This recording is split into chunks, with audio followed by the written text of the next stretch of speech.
మీరు బిచ్చగాడు సినిమా చూశారు కదా, అది అమ్మ కోసం. కానీ ఈ వ్యక్తి భిక్షాటన చేసేది తన భార్య కోసం. ఈ ఫోటోలో కనిపిస్తున్న వ్యక్తి పేరు జలంధర్ రెడ్డి, అతని భార్య శిరీష.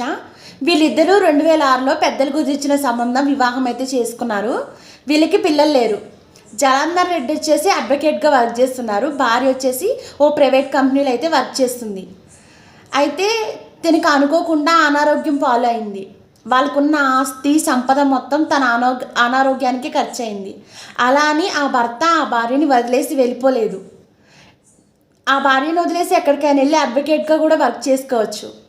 కానీ అన్నీ చేసిన తర్వాత తన భార్యని వేములవాడ ఒక గుడి దగ్గర ముందు కూర్చొని భిక్షాటన అయితే చేస్తున్నాడు.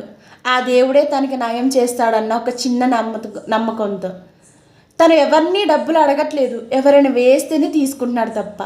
ఇతను ఒక గొప్ప